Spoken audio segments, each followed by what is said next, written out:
How the Grinch Stole Commissions, an adaptation by Mike Gittleman. Every rep down in Repville liked commission a lot. But the Howe, who lived just north of Repville, did not. The Howe hated commission, the whole commission season. Now please don't ask why, no one quite knows the reason. It could be his head wasn't screwed on just right. It could be, perhaps, that his shoes were too tight. But I think that the most likely reason of all may have been that his wallet was 2 sizes too small. But whatever the reason, his wallet or shoes, he stood there on commission eve, drowning his sorrows in booze, staring down from his cave with a sour Howie frown at the warm-lighted windows below in their town. For he knew every rep down in Repville below was busy now watching their bank accounts grow. "And they're checking their stocks," he snarled with a sneer. "Tomorrow's commission day. It's practically here." Then he growled, with his Howe fingers nervously drumming, "I must find some way to stop commissions from coming." For tomorrow, he knew, all the reps at CBS would wake bright and early and scream a resounding yes. And then, oh, they'd soar. Oh, that soar, soar, soar. That's one thing he hated, the soar, soar, soar. Then the reps young and old would sit down to a feast. And they'd feast, and they'd feast, and they'd feast, feast, feast, feast. They would feast on rep pudding and rare rep roast beast, which was something the Howe couldn't stand in the least. And then they'd do something he liked least of all. Every rep down in Repville, the tall and the small, would stand close together with cashboard poles lingering. They'd stand hand in hand, and the reps would start singing. They'd sing, and they'd sing, and they'd sing, sing, sing, sing.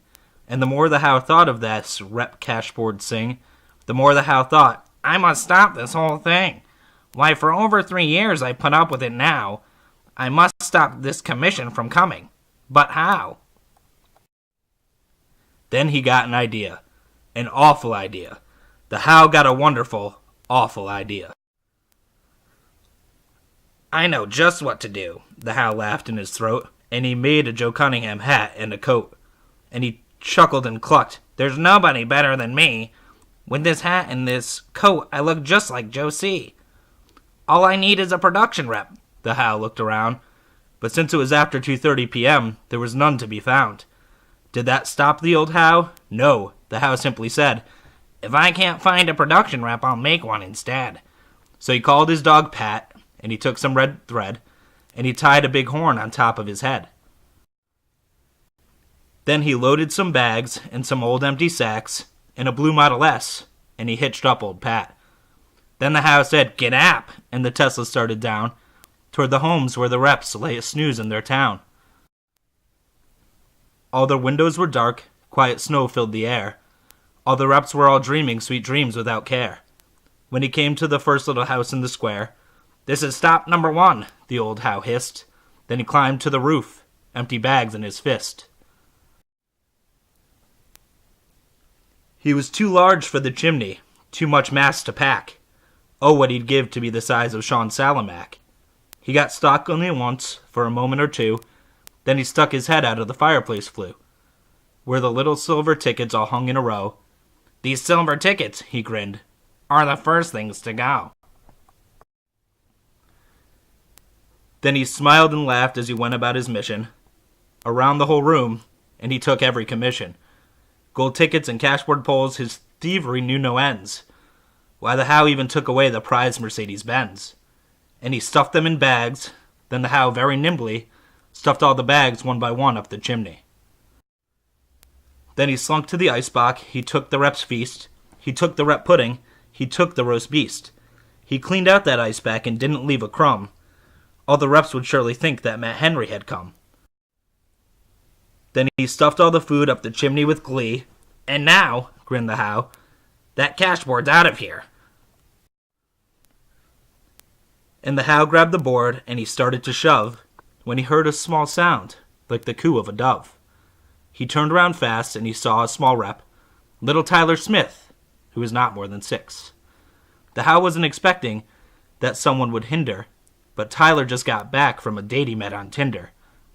He stared at the Howe, and he said, "Josie, why? Why are you taking our sword contest? Why? But you know that old Howe was so smart and so slick. He thought up a lie, and he thought it up quick. Why, my little tot, the fake Josie lied. There's a pull written on here with no cash on the other side.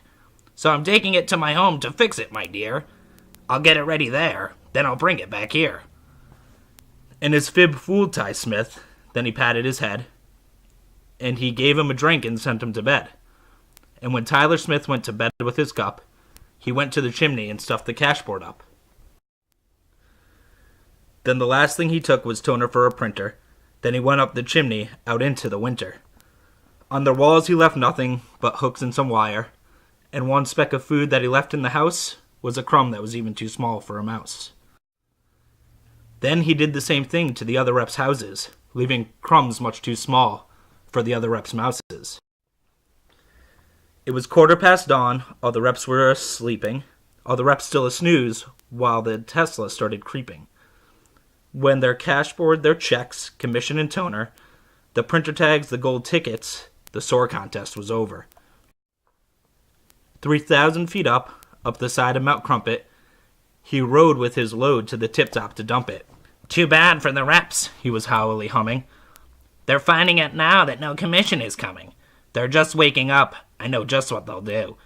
Their mouths will hang open a minute or two. Then the reps down in Repville will all cry, boo-hoo. That's a noise, grinned the Howe, that I simply must hear. So he paused, and the Howe put a hand to his ear. And he did hear a sound rising over the snow. It started in low, then it started to grow. But the sound wasn't sad. Why, this sound sounded merry. It couldn't be so, but it was merry. Very. He stared down at Repville. The Howe popped his eyes. Then he shook.